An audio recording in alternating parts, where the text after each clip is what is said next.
എടാ മോനെ മുത്തു, തെളിവ് നിന്റെ അടുത്ത് മാത്രല്ല ഈ ഷാജിന്റെലും തെളിവ് കടക്കുണ്ട്. നിനക്ക് ഞാൻ ആരാന്ന് ഇന്ന് വൈകുന്നേരത്തിനുള്ളില് നീ എനിക്ക് തെളിയിച്ചു തരണം. ഞാൻ ആരനെയൊക്കെ കയറ്റാൻ പോയി, ആരനെയൊക്കെ ഇറക്കി, ആരനെയൊക്കെ ക്വാർട്ടേഴ്സിൽ കയറ്റി. നിന്റെ തെളിവുണ്ട് എന്നല്ലേ പറഞ്ഞത്?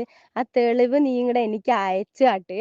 എന്നിട്ട് ആരാ വരുന്നേച്ച അവരുടെ കയ്യിൽ നീ തെളിവ് കൊടുക്ക്. ഇന്ന് വൈകുന്നേരത്തിനുള്ളിൽ നിന്നെ ഞാൻ ഇവിടുന്ന് പൊക്കിയില്ലെങ്കിൽ എന്നെ നീ വേറെ പേരിട്ട് വിളിച്ചോ. എന്റെ മക്കളൊന്ന് എത്തിങ്ങാനും ഇങ്ങടെ എത്തട്ടെ. പിന്നെ എന്റെ മക്കളെ കേടുവരുത്താൻ നീയല്ല നിന്റെ തന്ത കാതറ് വിചാരിച്ചാലും നടക്കില്ലടാ നായിന്റെ മോനെ.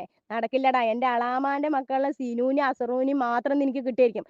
എന്റെ മക്കളുടെ ദേഹത്ത് തൊടാൻ നിനക്ക് നിന്റെ മറ്റേത് ഞാനുണ്ടല്ലോ നിന്റെ കട്ട് ചെയ്താണ്ട് കളയും മൈര. നിനക്ക് നീണ്ടിട്ട് നടക്കണ്ടല്ലോ, 10-50 വയസ്സായ കളവികളുടെ പിന്നാലെ നടക്കണ്ടല്ലോ. പിന്നെ നിന്റെ പെങ്ങളിലൊക്കെ ഒരു ജോഡി ഡ്രസ്സ് ഇല്ലാണ്ട് നടക്കണ പെങ്ങൾക്ക് 2 ചാക്ക് ഡ്രസ്സ് കൊടുത്തത് ഞാനാടാ. പെങ്ങളുടെ മകളുടെ നാണം മറയ്ക്കാൻ കൂടി ഡ്രസ്സ് ഇല്ലാണ്ട് നടക്കണ പൂറി മോനെ.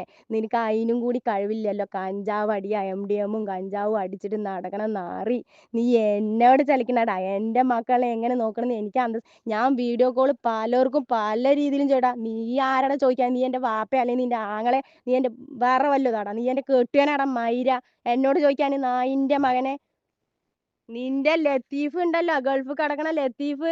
നീ ഗൾഫിൽ എന്താ ചെയ്തത്? നീ ഗൾഫിൽ നിന്ന് എന്താ വന്നത്? എങ്ങനെ നീ വന്നത്? എങ്ങനെയാണ് കുഞ്ഞാമാന്റെ മകൻ ഇവിടെ എത്തിയത്? എല്ലാ തെളിവ് എന്റെ കയ്യിലുണ്ട്. പൂറി മോനെ. നിന്റെ ആ മുട്ട അങ്ങോട്ട് വലുതാവണില്ലേ? അങ്ങോട്ട് കണ്ടിച്ച് കളി. കാണ്ടവളുമാരന്റെ 50 വയസ്സോ 60 വയസ്സോ അതിന്റെ കേറ്റാൻ പോണില്ലേ? അതാണ്ട് കണ്ടിച്ചാണ്ട് കളി. അപ്പൊ നിന്റെ കേടങ്ങോട്ട് മാറും.